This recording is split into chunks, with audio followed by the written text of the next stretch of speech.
C'est parti dans quelques secondes.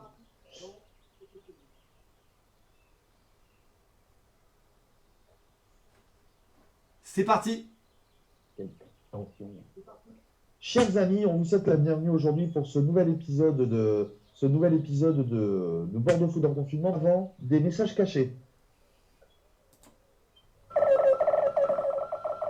Signe.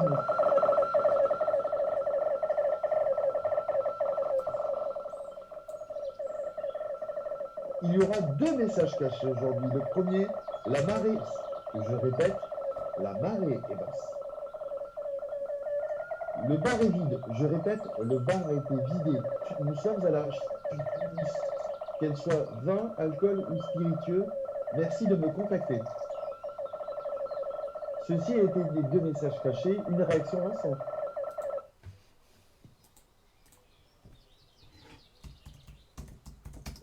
Ça nous ramène loin dans le passé, cette histoire-là. Bienvenue les amis, on est dans la deuxième de Bordeaux Food en confinement aujourd'hui. Après l'épisode du vin de mercredi avec notre ami Olivier Doga, aujourd'hui on va parler de toute autre chose. On va parler d'une épicerie bio, locale et du sud. Aujourd'hui, il est dans un magasin, il a un petit support physique rue Judaïque, qui nous en parlera, mais aussi sur le web. C'est Vincent Marceau de chez Vinzou. Ça va Vincent?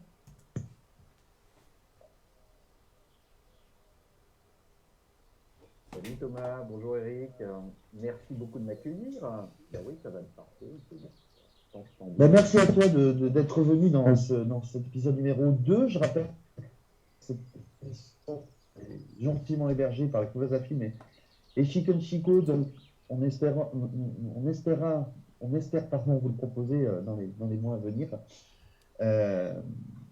Vinzi en 3 mots, Vincent. Comment ça t'est venu l'idée de mettre ça en place?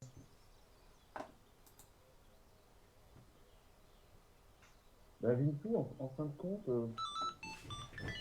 dirais que j'ai une autre activité avant, qui était plus orientée dans la communication. Et j'ai ressenti le besoin, alors est-ce que à la fin d'année, on sent des choses particulières, je n'en sais rien. J'ai ressenti le besoin de quelque chose qui me rapproche de la nature, qui me rapproche ce qui importe pour moi, de l'authenticité, de la naturalité, de la simplicité. J'avais ce souci-là. Et j'avais peut-être renoué avec des racines, en fin de compte. Et il s'est avéré que promouvoir. Et on entendait beaucoup ces dernières années, on voit la difficulté qu'ont les petits producteurs de s'en sortir. Je me dis, bah, tiens, peut-être que c'est le moment de faire en sorte de promouvoir de super beaux produits comme ça, du sud-est, de Nouvelle-Aquitaine, et de faire en sorte voilà, d'amener ces saveurs de la campagne analyse. Voilà pourquoi voilà, j'avais euh, de faire connaître les terroirs.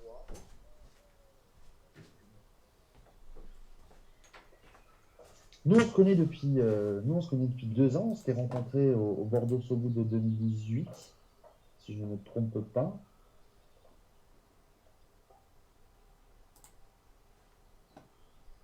Exactement.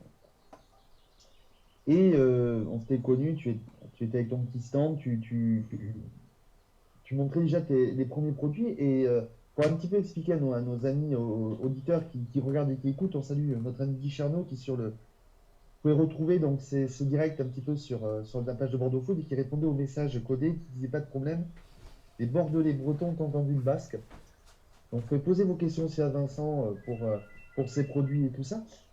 Et qui est devenu vraiment le commercial de certains petits producteurs et vraiment aller chercher tous ces produits rares et les faire partager à un maximum de monde.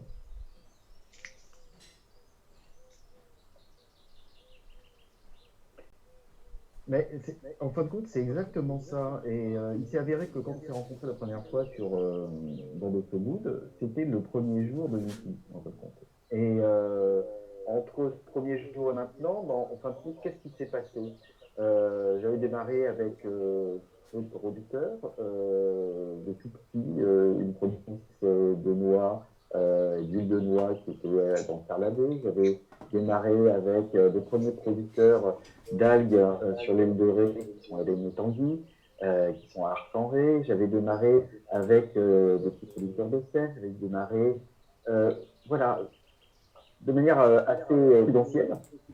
Et puis, au fil du temps, ben, on rentre les plans, on va à leur rencontre, on va chercher de nouveaux produits, on va découvrir des choses et les gammes s'enrichissent et les rencontres s'enrichissent. C'est un petit peu ça. Alors aujourd'hui, tu vas pouvoir trouver des produits comme la châtaigne, des produits, des aromatiques, des fleurs, des vinaigres, des moutardes, bon, que des produits quasiment issus du végétal, en dehors évidemment, des miels qui sont des miels de cure et des miels bio dedans. Et à chaque fois, par contre, c'est s'enrichir de nouvelles rencontres, s'enrichir de nouveaux produits autour de ça. Et l'objectif de vouloir rester dans le végétal et du sud-ouest, c'était d'aller le plus loin possible dans le territoire et de pouvoir aller de plus en plus de profondeur pour dénicher des petites techniques. C'est un peu le truc et la volonté que j'avais.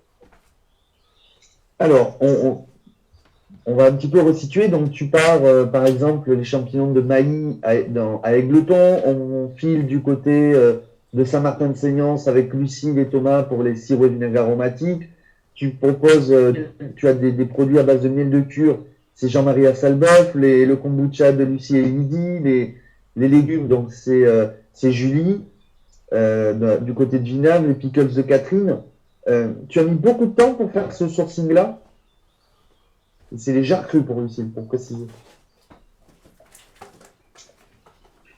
Oui, exactement. Beaucoup de temps. En fin de compte, ça se fait au fil des rencontres, ça se fait au fil des formes gastronomiques, ça se fait au fil de mes balades à vélo, ça se fait. Et après, tu rentres dans un petit écosystème aussi où tout le monde se connaît, tout le monde se côtoie, tout le monde s'apprécie, et tu aperçois que ceux qui font, il y a ceux qui font et qu'on voit, et il y a ceux qui font et qu'on ne voit pas. J'aime bien aussi aller chercher ceux qui font et qu'on ne voit pas.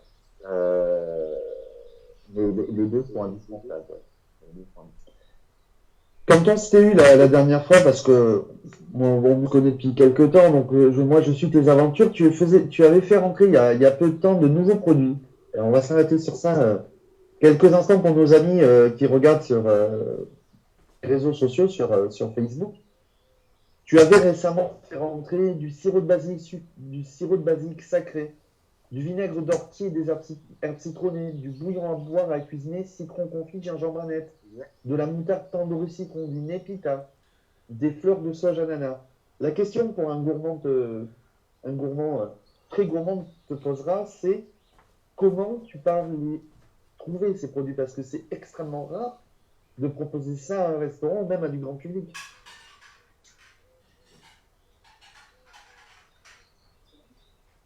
Exactement, mais en fin de compte, c'est des sources d'inspiration. C'est des produits qui peuvent être rares, mais qui sont des produits simples. Et c'est vrai que quand on parle d'aromatique, là tu donnes par exemple des exemples d'aromatiques de la sirop de Benoît, ou des exemples d'aromatiques de Lucie des Thomas à l'autre campagne à Saint-Martin-de-Seignance. Des choses absolument admirables et qui sont rares et qui donnent effectivement, et ils sont souvent avec des chefs réputés comme Cédric Deschâtes, Stéphane Carrade, et c'est des interactions entre eux qui leur permettent en fin de compte d'innover, d'être complètement nouvelle en cuisine. Et moi j'essaie tout simplement effectivement de les proposer aux les gastronomes et ceux qui sont chez eux en même temps que proposer un certain nombre de choses. Aujourd'hui, je propose à deux en direct à des gourmets et je propose aussi à des chefs. Combien de temps il te faut pour vraiment trouver le produit rare? 6 mois, 1 an ou, comme tu dis, par réseau?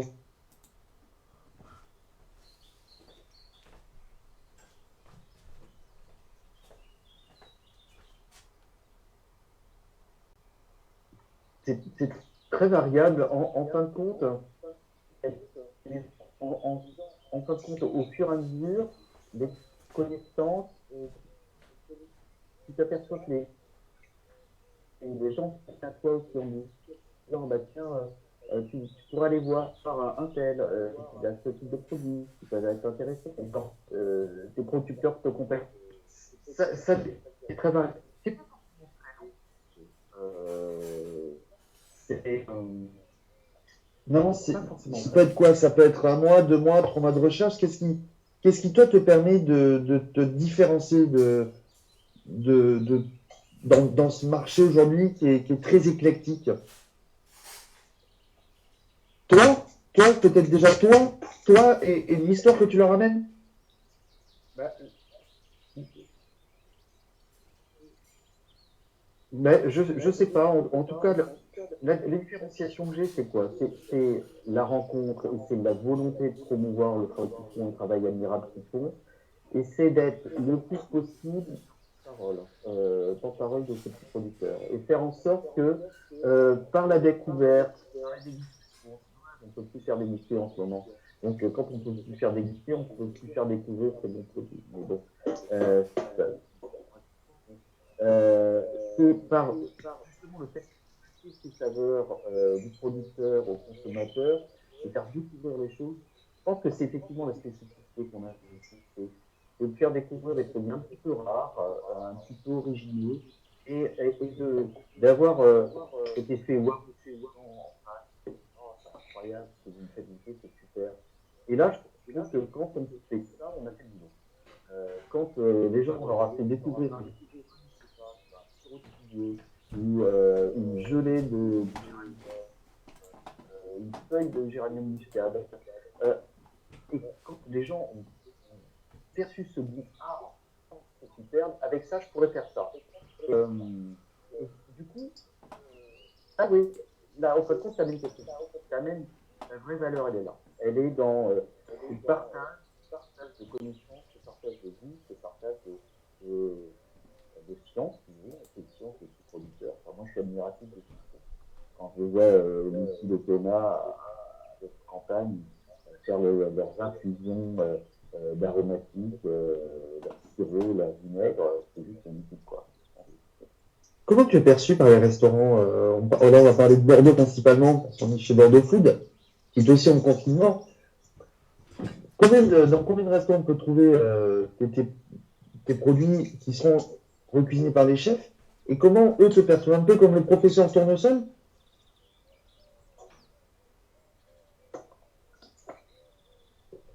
Bah, c'est amusant, mais c'est un peu ça. On a des amis en commun, tu sais, qui m'avaient présenté, Thomas, qui sont de l'ami botanique, par exemple. Et on salue Guillaume Et aussi qui regarde cette vidéo. il dit, ah, super, il y a une fille qui arrive pour nous présenter quelque chose de nouveau. Eh ben on embrasse Guillaume. Et Et on embrasse tous les gens qui regardent la vidéo en ce moment. Voilà, on leur fait tous un gros bisou et on leur dit à bientôt pour de nouvelles aventures. Mais ouais, t'es un petit peu le professeur Tournesol de la cuisine. exactement. Et, ben, je sais pas, mais en tout cas, si tu veux, le fait d'arriver et de donner matière à création à des gens extraordinaires comme les gens botaniques, comme euh, d'autres restaurants avec lesquels on travaille, c'est, c'est un bonheur. C'est un bonheur, c'est de dire, bon, ils vont pouvoir faire leur travail avec des produits qui vont amener, qui vont amener un plus à leur créativité. C'est ça qui est fort. Et c'est un espèce de cercle vertueux entre ces petits producteurs qui font des choses admirables, ces chefs qui font des produits fantastiques à déguster, et le fait de trouver sa modeste place au milieu en disant bah, tiens, je passe ces saveurs de l'un à l'autre, voilà, c'est ça qui me fait. Bon, on est au mois de fin avril, début mai. On va parler de produits en eux-mêmes. C'est quoi la saison? Qu'est-ce que va mettre en valeur Vinzou pour ces mois de mai, juin, juillet? On part sur quoi? Tiens.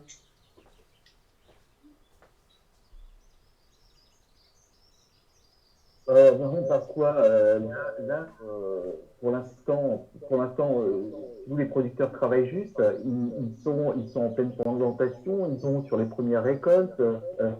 Je pense à les viticulteurs là, qui sont sur les premiers mails d'acacia. Ils sont tous au début de leur saison, au début de leur production. Et les produits, ben, on les aura un petit peu plus tard. On va les avoir dans le courant de l'été. Là où on est encore les récoltes sont pas encore faites. Ça va démarrer juste. Un indice peut-être? Je pense. Ceci c'est dans de la yenne, mais c'est des bouillons de légumes. Non, on est encore un peu dans les saisons pour le démarrage du produit que je vais avoir. Voilà. Je t'en dirai plus tard, mais pour l'instant, on va avoir de nouveaux sels aromatisés, de noix, assez original là encore. Donc on sortirait, on serait toujours dans le même esprit d'originalité que des fleurs sauge ananas, que du népita entre autres, ou là on monte encore en gamme. Oui, mais pas que. Pas que. On va aussi retourner vers des basiques, tu vois, avec des confitures tout simples, mais super parfumées et pleines de vie. On va retourner.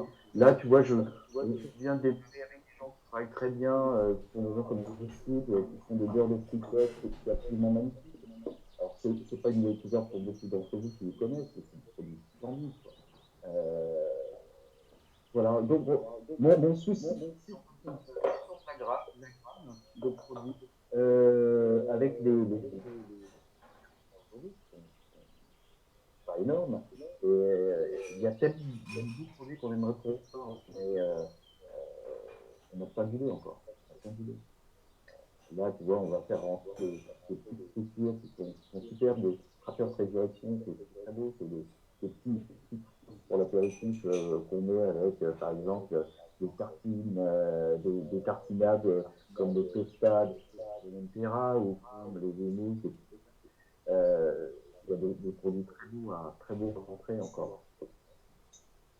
On va juste faire un petit intermédiaire parce que je sais qu'à midi 42, il y a le De Pan de Foot de notre ami Eric héberge notre émission, je le répète et je précise. Et je crois qu'il parlait de rouget à midi, si je ne me trompe pas. Qu'est-ce que toi, tu aurais... C'est ça, Eric? Oui, oui, j'ai entendu mon nom, donc je suis arrivé en courant de la cuisine, parce que comme vous ne me voyez pas, je m'étais éclipsé. Non, on est en direct. On est en direct. C'est Eric qui produit notre émission aujourd'hui et lui va faire donc du rouget d'ici quart d'heure sur le prochain live sur Radio Pondre en vidéo. Rouget à la clémentine. Et comment toi, tu l'as... Rouget à la clémentine, est-ce que toi, tu aurais une variante peut-être de la clémentine, Vincent, à proposer et juste tu réponds si vous voulez sur le chat de Bordeaux Food, comme sur un petit peu les différents chats où les pages où la vidéo est diffusée. Envoyez vos idées de plats et on essaie de coller notre ami Vincent avec.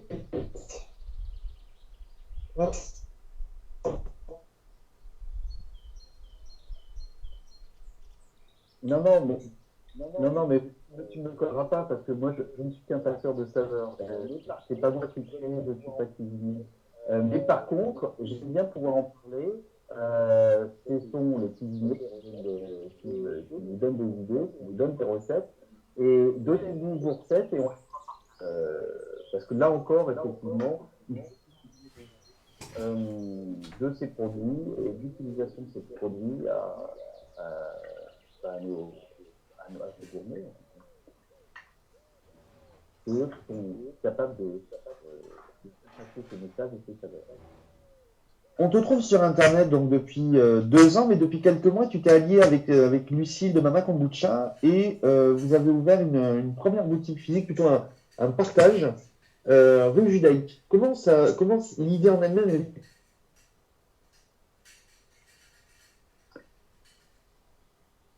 En fin de compte, c'est assez simple, c'est-à-dire que Lucille et Lydie de Mama Kombucha, on se connaît bien parce qu'on a fait beaucoup de salons ensemble ces derniers mois. on s'appréciait beaucoup. Et puis, elles avaient un atelier de fabrication de leur kombucha. Donc, c'est une boisson, pour ceux qui ne la connaissent pas forcément, c'est une boisson infusée à base de thé samcha, et sur laquelle vous avez une double infusion derrière, une infusion de fruits ou de racines. Et ça donne des boissons assez sympas, qui sont beaucoup moins sucrées qu'un soda, très agréables. Et plein de, c'est des très bons produits. Et en fin de compte, leur atelier de fabrication, et il y avait un peu de place dans cet atelier de fabrication et de dégustation. Et du coup, on s'est dit ensemble, ah, tiens, pourquoi pas une petite esthétique dans cet espace, chose qu'on a fait depuis et c'est bien parce qu'on fait bien, ça fait on a à peu près les mêmes réseaux, les mêmes types de clientèle, et donc ça fonctionne bien. Donc c'est un bonheur de travailler avec elle et de travailler en synergie ensemble.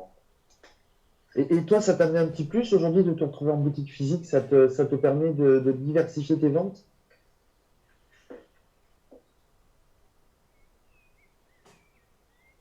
Ben, ça me permet d'aller en rencontre de gens que je ne connais pas aussi. Ça me permet de continuer à faire ces produits-là quand on n'a pas de foire gastronomique. Ça permet de rester en contact. Ça permet aussi d'avoir peut-être une gamme un peu plus large en boutique que je peux proposer quand tu es sur une foire gastronomique, parce que tu ne peux pas avoir forcément les produits. T'as combien de, Et puis, combien de références sur la boutique?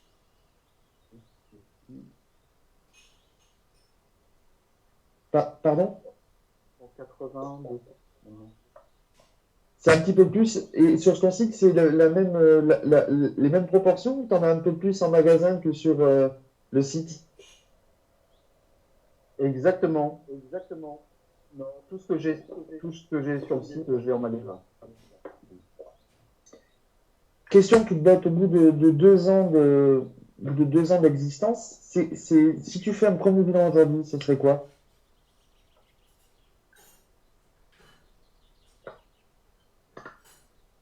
C'était encore du boulot.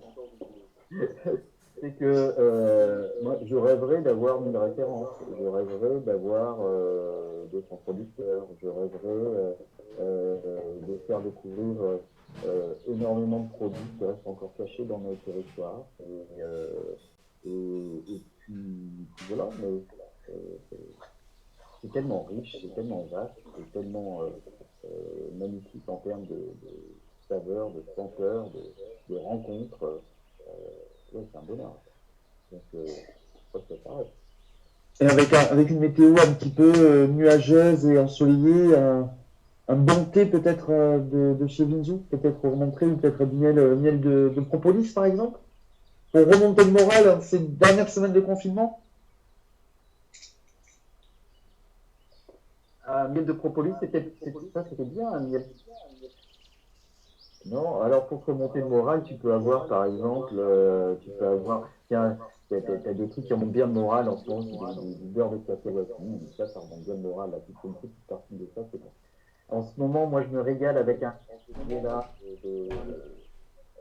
de Dordogne, une intensité extraordinaire en termes de goût, c'est magnifique. Hier soir, un truc assez sympa, on a fait grand arrangé avec des fleurs de bain. Donc on avait arrangé à la Sojana. On avait Mais comment après, tu me parles de Sojanana, on en avait déjà parlé comme ça en off. C'est vraiment un produit que tu as mis beaucoup de temps à trouver. Ouais. Pas beaucoup, c'est un produit de découverte. Quand j'ai rencontré Benoît qui a dit à Nios, il m'a fait découvrir un jour, c'était un jour de printemps, il m'a fait découvrir sur sa parcelle, à peu près, je crois que ce jour-là, j'ai dû goûter 50 aromatiques différentes. C'est-à-dire qu'à la fin, au bout d'une heure, j'avais tous les goûts s'en mêler, c'était absolument incroyable. de terrain, j'avais étudié 300 ou 400 aromatiques distinctes. Et c'est un florilège, en fin de compte, de couleurs. Et donc là, en fin de compte, d'un coup, tu récupères des choses qu'on amène. T'as trop de choses à découvrir et à ajouter. Et j'ai encore beaucoup de marge par rapport à dire. C'est évident, je vais faire découvrir encore plein de choses. Tu nous as donné tellement envie que cette dernière question sera un classique chez Bordeaux Food. Où te trouver t'es chez toi et en 3 mots, résumer Vinson en 3 mots. Moi, je sais, mais déjà, on va commencer. Comment te trouver, comment acheter, si tu veux ça.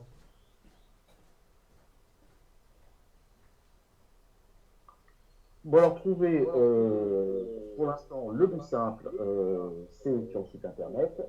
Si vous êtes à Bordeaux, eh ben, je vous mets à Bordeaux. En plus, c'est pas compliqué. Si vous êtes hors de Bordeaux, bah, en ce moment. Et Bordeaux aussi, on a la boutique au 238 rue on ouvre le vendredi et le samedi pour l'instant, parce que c'est effectivement relativement compliqué pour les gens. Mais on a toujours la livraison en domicile, c'est évident. Voilà, donc ça, c'est et puis, pour résumer l'émission en 3 mots, pasteur. Tu es l'invité de ce second Bordeaux Food en confinement. C'est un grand plaisir de te recevoir.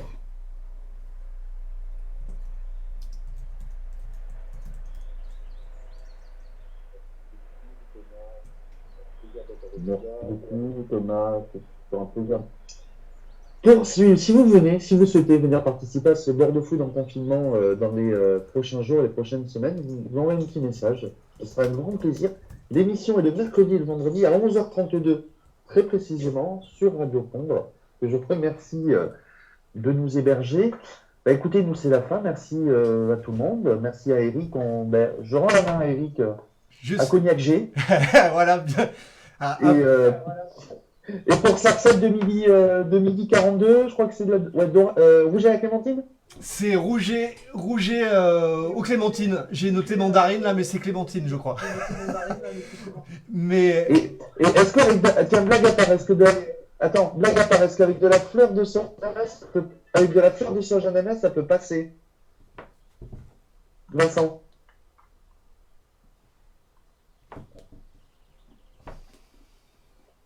Moi, je mettrais peut-être un petit peu d'agaçage du Mexique.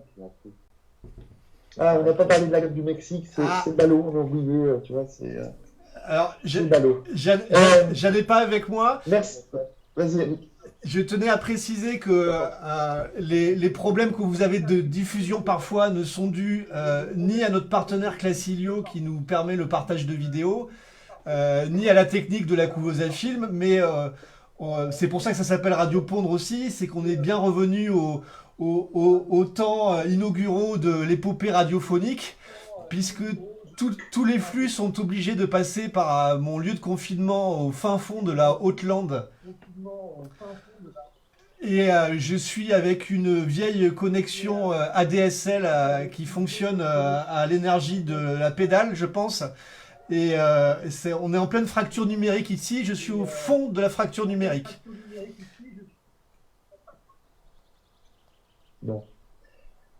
On se retrouvera mercredi, 11h32, avec qui?